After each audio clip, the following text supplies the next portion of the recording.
Армысыздар, Елбіз телекомпаниясында жаңалықтар, сіздермен Бибінұр Хамитқызы. Алдағы хабарымызда.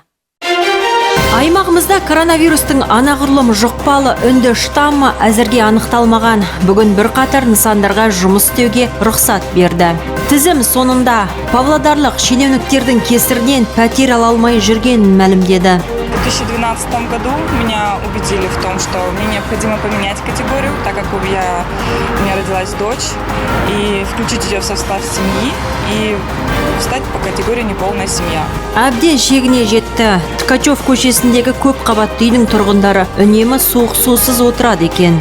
Это не только проблема нашего дома, нашего микрорайона, это проблема по всему городу. Отанына оралды. Ұлы отан соғысы басталған күні іздеушілер майданда қаза тапқан жауынгердің сүйегін қайтарды.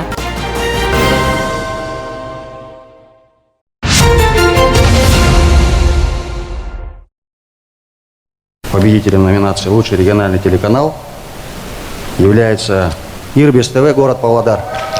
Құттықтаймыз, Павлодар қаласы Ирбис ТВ, үздік аймақтық телеарна. Наши искренние поздравления.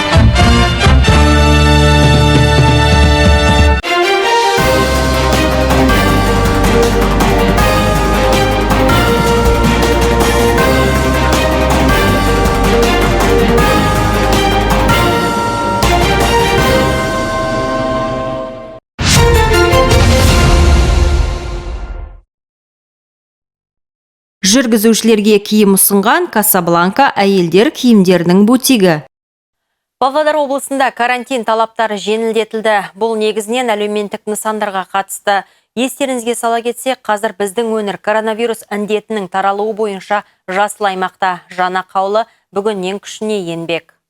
Дәмханалар мен мейрамханалар түнгі 2-ге дейін жұмыс істейді. Алдында қоғамдық тамақтану орындары сағат 12-де жабылуы тиіс болатын. Банкет залдарында 50 адамнан аспайтын болса, еске алу кештерін өткізуге рұқсат. Театр мен кинотеатрларға, концерттерге бұрынғыдан көп адам бара алады. Сонымен қатар брифингіде елордада анықталған үнді штаммы туралы айтылды.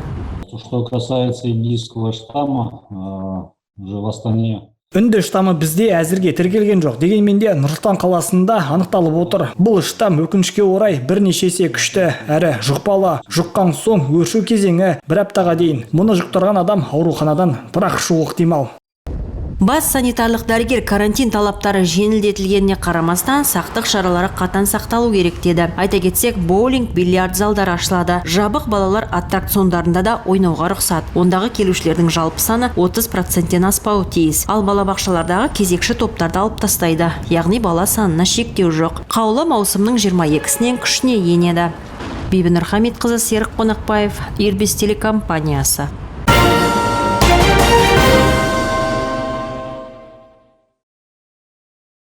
Павлодарда көмірдің күл қалдығын кәдеге жарататын бірегей зауыт іске қосылмақ. Бұл ретте карантиндік қиындықтар болмаса, кәсіпорын әлдеқайда ертерек ашылушы еді.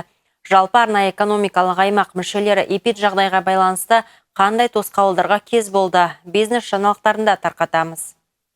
Бизнес жаңалықтарының демеушісі керемет сантех, сантехника және жылыту жабдықтарының дүкені. Әрдайым тиімді және жайлы.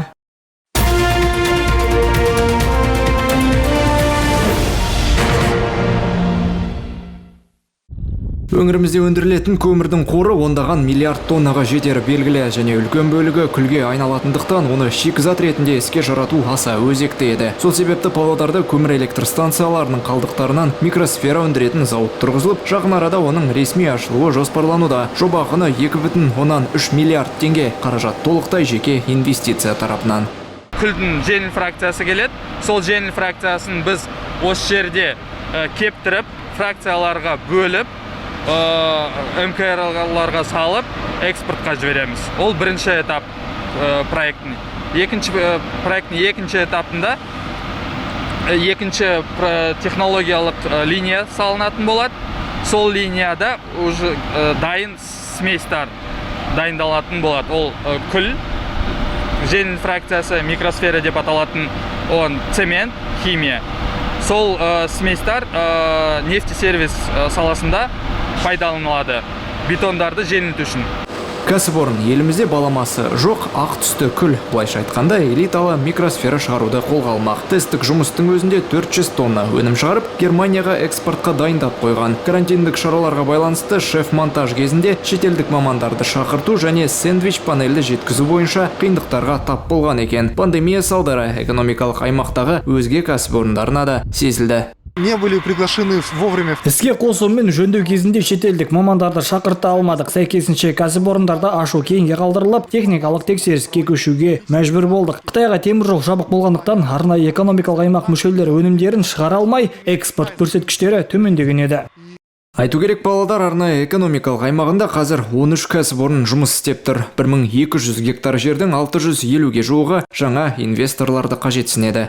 Тархан Бекешев, Максим Носков, Ирбис телекомпаниясы. Мүмкіндігі шектеулі жандар мемлекеттік органдардың өкілдеріне әлеуметтік қорғау саласындағы мәселелерді айтты. Кездесу тікелей эфирде өтті. Сәйкесінше сұрақтар көп болды. Мәселен, ерекше қажеттілікті талап ететін павлодарлықтар қоғамдық көлікте жиі қиындықтарға тап болады екен. Кондуктора на весь автобус кричат, визжат, позорят инвалидов, шумят, кричат. У них есть государственный билет наш, автобус слепых проездной. У них есть пенсионная книжка, у них есть вот эта желтая пластмасса, пластиковая карточка. Что им еще нужно? Они требуют наличку. Какое они имеют право требовать с инвалида наличку? Мы проводим на постоянной основе буквально. Біз кеше ғана парк басшыларымен қайта кездестік. Қала әкімі осы дерек бойынша түсініктеме берді. Егер сізде жеңілдік картасы болса, онда картамен еркін тәртіпте төлей аласыз. Бұл ретте сіз қандай да бір растайтын құжаттарды көрсетуге міндеттемессіз. Әр адамда жеке картадан оның QR коды бар. Тасымалдаушы компанияда жеңілдікпен қатынайтындардың тізімі жасалады.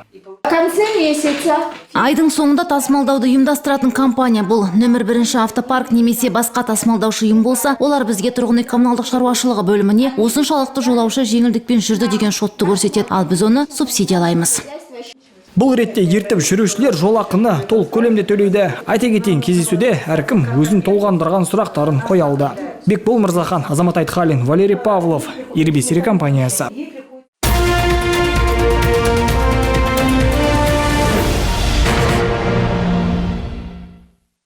Бизнес жаңалықтарының демеушісі керемет сантех, сантехника және жылыту жабдықтарының дүкені. Әрдайым тиімді және жайлы. Назар аударыңыз, керемет сантех, сантехника және жылыту жабдықтарының дүкенінде 24 айға дейін пайызсыз бөліп төлеу қарастырылған. Қолжетімді бағалармен өнімдердің әр алуан түрлері. Ванна бөлмесіне арналған ультрасәнді және стильді жиһаз, сенімді және заманауи араластырғыштар, үздік әлем өндірушілерінен унитаздар, ванналар және джакузи әртүрлі пішінде және өлшемде. Заманауи душ кабиналардың ауқымды үлгілер қатары. Сонымен қатар су жылытқыштар, жылыту радиаторлары, түтіндіктер, жылы еден жүйесі. Мұнда сіз заманауи электрлік және қатты отынды ұзақ жанатын қазандықтарды таба аласыз. Тауарды пайызсыз бөліп төлеу арқылы сатып алуға болады. Сіздерді келесі мекен жай бойынша күтеміз. Целковский көшесі 24, керемет сантех, сантехника және жылыту жабдықтарының дүкені. Тізімнің ең соңында баспанаға мұқтаж павлодарлық категориясын ауыстырам деп өз кезегінен айырылып қалды. Бұған ол тұрғын үй коммуналдық шаруашылығы бөлімі қызметкерлерін кінәлауда. Айтуынша, олар категорияны ауыстырсан, баспанаға тез қол жеткізесін деген.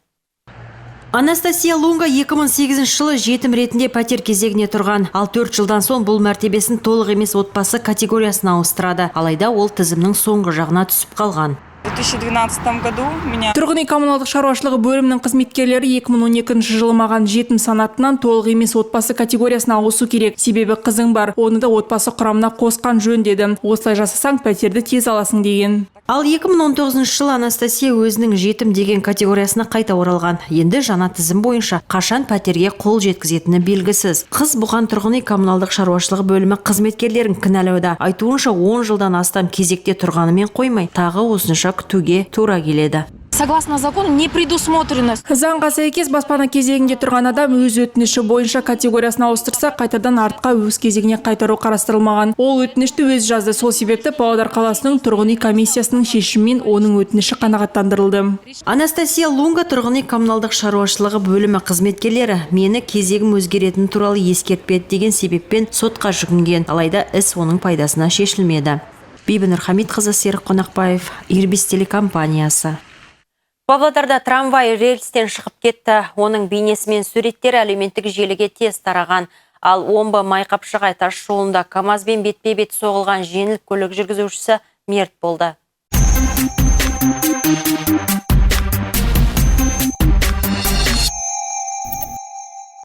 Омбы Майқапшығай тас жолының 25 шақырымында Жертұмсық ауылының қасында 53 жасар Лада Нива жүргізушісі тізгінге ие бола алмай КамАЗбен бетпе-бет соғылған. Жол көлік оқиғасы салдарынан жеңіл көлік жүргізушісі оқиға орнында көз жұмды. Жарақат алған жолаушысы ауруханаға жатқызылды деп хабарлады полиция департаментінің баспасөз қызметі.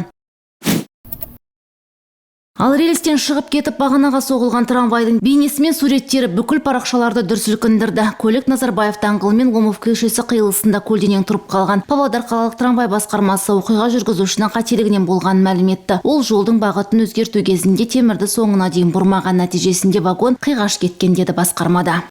Ішіндегі адамдары аман-есен болар деп үміттенемін. Кез келген көлікпен жүргенде барынша абай болу керек. Асықпаңыздар. Бүгін Павлодар өңірі ғана емес бүкіл елге танымал болған халық емшісі Үміт апаның туған күні. Осы орайда жергілікті блогер Салауат Темірболатұлы арнайы пост жариялаған. Айтуынша апа 97 жасқа келер еді. Қазіргі таңда апа адамдарды қабылдаған елді мекенге есімі берілген. Әлі еске алып зиярат етіп келетін адамдар баршылық дейді автор. Алпатани музейінде жеке заттар сақталған. Үміт апаның емін алып қызды болдық, артынан ұл да көрдік. Апаға көп рахмет. Ұзақ уақыт көтере алмай жүріп, Үміт апаның емінен кейін ұлды болғанбыз. Адамдарға қуаныш сыйлаған жанға көп рахмет. Павлодардағы бірнеше көп қабатты тұрғын үй ыстық сусыз былай тұрсын суық судан қағылып отырмыз деп шағымдануда. Айтуларынша желідегі ақау көктемнен бері жиілеп кеткен. Халық бүгінде жүргізіліп жатқан жөндеудің қашан бітетінен хабарсызбыз дейді. Әріптесім мәселенің анық-қанығын айтады. Ткачев көшесіндегі көпқабатты үйдің тұрғындары ауладағы желінің жыл басталысымен бірнеше мәрте қазылғанын айтты. Жаңа ақауды ретке келтіру үшін мамандар су сорғыту жұмысын жасап жатыр. Ал адамдар жағдайдың жиі қайталанатынынан мезі болыпты. Основное возмущение у нас... Су желілерінің ақауы осы жылы жиілеп кетті. Көктемнен бері қиналып келеміз. Бір аумақта ғана қайта-қайта қаза береді. Міне соңғы 3 күн бойы сусыз отырдық. Суды қосқанмен қай уақытта өшіретінін білмейміз. Павлодар водоканал аталмыш мекенжай тұрғындарына суды арнайы көлікпен әкелген. Сондай-ақ үй қосылғанда барынша артық сумен қорланып алыңыздар депті. Алайда қараша халық тұрмыстық қажеттілікке мұның бәрі жеткіліксіз екенін айтуда. Осылка шағын ауданындағы жағдайды бағамдау қиынның қиыны. Тұрғындардың сөзінше бұл жерде су желісіндегі апат жиі орын алады екен. Демалыс күндері мүлдем сусыз қалса, жұмыс күндері тіршілік нәрін кез келген уақытта өшіріп тастайды екен. Қазіргі жөндеудің қашан бітетіні тұрғындарға беймәлім. Жағдай тұрақталғанша амалдауға мәжбүрміз дейді. Ал Павлодар водоканал өкілдері арнамыз жолдаған ресми сауалға әлі жауап қайтармады. Бекбол Мырзахан, Артем Злобин, Ирбис телекомпаниясы. Павлодарлықтар қаладағы ағаштарды суару жүйелері барлық жерде істемейді деп шағымдануда. Сондықтан арнайы техникамен көмектесуге тура келеді екен. Ал жаңа төселген асфальтқа қатысты адамдар бірқатар сауал жолдады. Барлығын мобильді қосымшадан бірге көрейік. Мобильді қосымшаның демеушісі Мега сауда үйі жаңа Беларусь фабрикаларынан жиһаздардың жаңа түсіміне шақырады. Сіздерді бұрынғы мекенжай бойынша күтеміз. Торговая Нұрсұлтан Назарбаев көшелерінің бұрышы.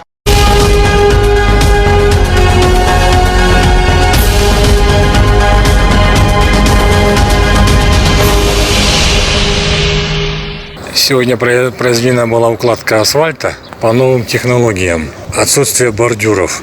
Спросили у специалистов, которые этим занимались, говорит, это говорит, новые технологии. Говорит. Действительно ли так? На краю нету бордюров. Вот это все обвалится, края. Смотрите, шаный рак. Все испортили, все сломали, брусчатка вся полетела. Шанный рак. Хочу показать вам, вот где вода достает, вот, вроде бы как полив организовали. Здесь зелененькая травка есть. Тут, видимо, напора нет, слабый напор. Все, трава сухая. И не только. Вот, где стоит этот поливочный шланг, разбрызгиватель, там есть травка зеленая. Тут все уже сухо кругом. При системе полива, проведенной здесь, еще машины поливают деревья. Вот она, система полива. И вот поливают деревья. Это Посадбаева. Раскопали парковую улицу, ездит по молодогвардейцам. Такая техника ездит. Разве можно по проселку ездить по таким дорогам? Павлова 26, 28, 34. Такое ощущение, как будто по мусорке идешь.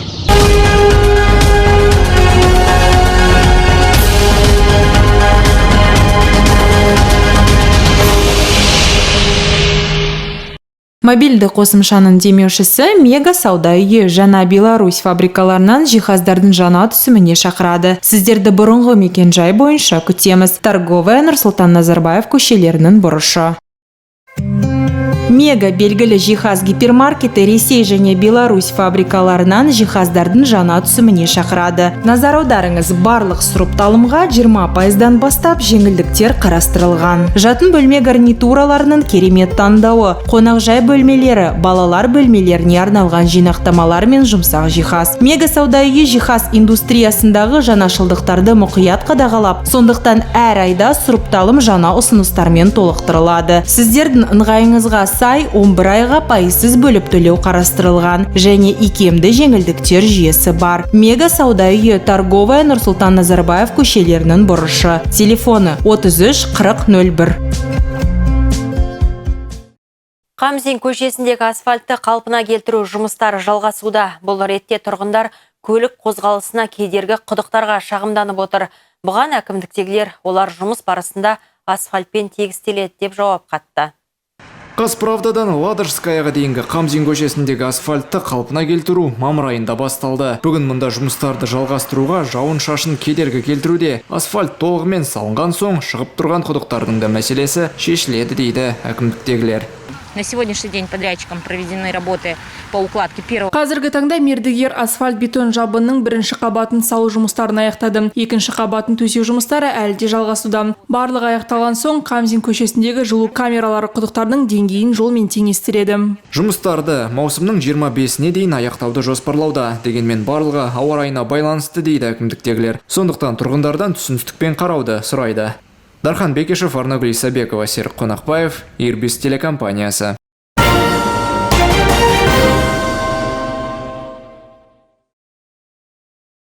Павлодарлық іздестіру жасағы қазақстандық жауынгердің мүрдесін туғандарына тапсырды. Ұлы отан соғысында қаза тапқан Емберген Асайыновтың мәйіті Ленинград облысы маңындағы жүргізілген экспедиция барысында табылған. Елі үшін жанын құрбан еткен сарбазды қарсы алу шарасына әріптесім барып қайтты. Батырымыздың мүрдесі 2019 жылы Ленинград облысының Киров ауданында табылып отыр. Ресейлік іздестірушілер тағы 3 қызыл әскер сарбазының мәйітін көтерген, әрқайсының өз медальонының жанында болыпты. Майдангерлердің бірі Қызылорда облысынан ұрыс даласына 1942 жылы аттанған Емберген Асайынов екендігі анықталды. Сегодня Павлодарский поисковый отряд Майданжилы принял останки. Ол Қызылорда облысының тумасы 1909 жылы дүниеге келген, фашистерге қарсы жүргізілген ұрыс кезінде көз жұмған. Майданжолы жасағы жедел түрде марқұмның туысқандарын іздестіріп тапты. Бұл ретте біздің миссия әлі біткен жоқ, жұмыстар жалғасады. Сонымен қатар Ленинград облысы маңында қазақстандық 314-ші атқыштар дивизиясының құрметіне ескерткіш тақтасы бой көтерген. Оның ашылуында Емберген Асайыновтың мүрдесі салтанатты түрде елімізден барған делегацияға табысталған еді. Енді майдангер Қызылорда облысына жеткізіліп жерленеді. Арнагүл Исабекова, Бекбол Мырзахан, Максим Носков, Ирбис телекомпаниясы. Тамыз айының соңында оңтүстік Астанада хоккейден Қазақстан кубогы өтеді. Алдын ала кезеңде командалар 2 топта жарысып, содан іріктелген 4 мықты ұжым өзара бақ сынайды. Алда спорт жаңалықтары.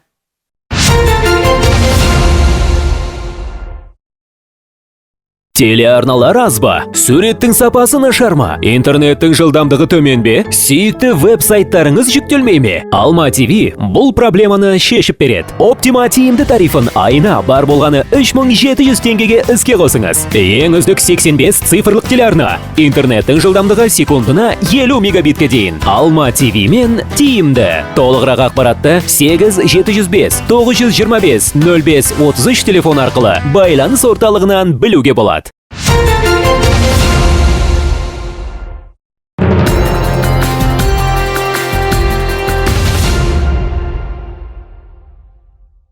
Ольга Сафронова халықаралық турнирдің 3 дүркін чемпион атанды. Алматыда жерлесіміз 100 және 200 метрлікте алдына жан салмаса, эстафетадан да үздіктер қатарынан көрінді. Анна Дубинина күміс және 2 қола медаль егері, ал таразда велоспорт шеберлері сайысты. Әр топта біздің жүйріктер бір-бір жүлдеден алды. Маутин байкіден Қазақстан біріншілігінде Татьяна Генелева вице-чемпион, ал Игорь Карасев қола жүлдегер атанды. Тараздағы жарыста медальдерді марафон тәртіптемесінде ойнатты. Бұл тарапта павлодарлықтардың көш басынан көрінуіне құрал жабдықтардың техникалық жағдайының әлсіздігі кедергі келтірген. По велосипедам много поломок.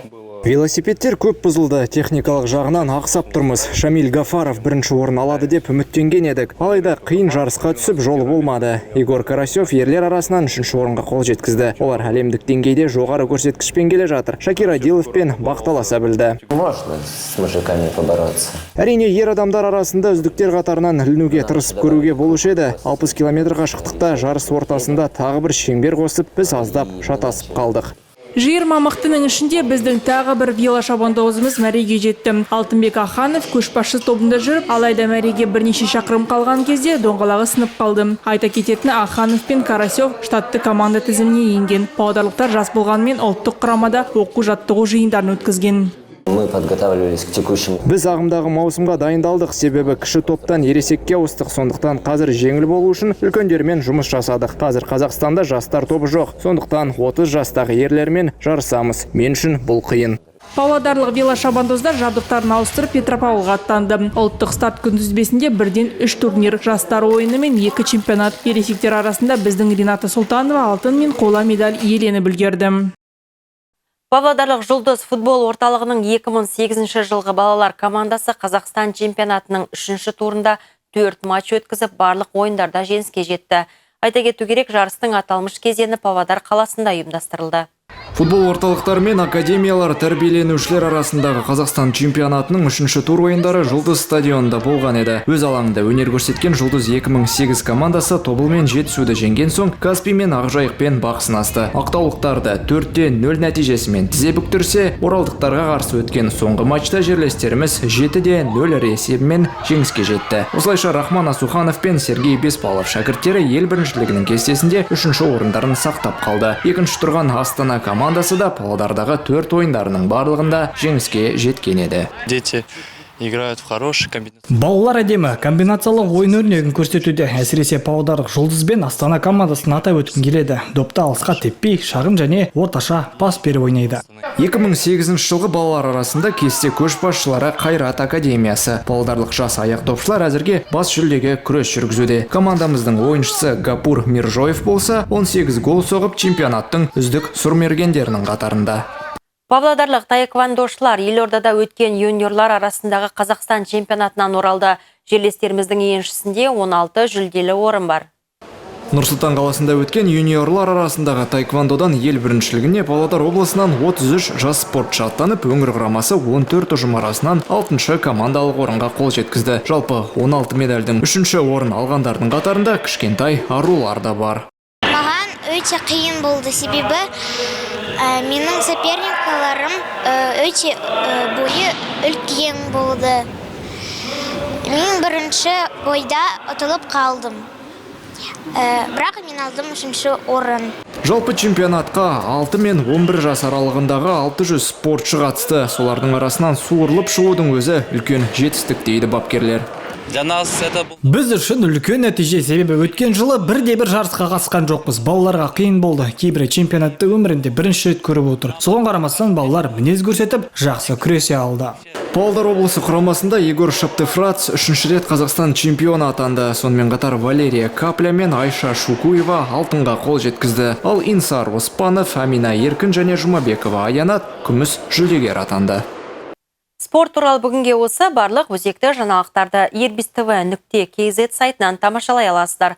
Әлеуметтік желідегі парақшаларға да жазылуды ұмытпаңыздар. Аман сау болайық.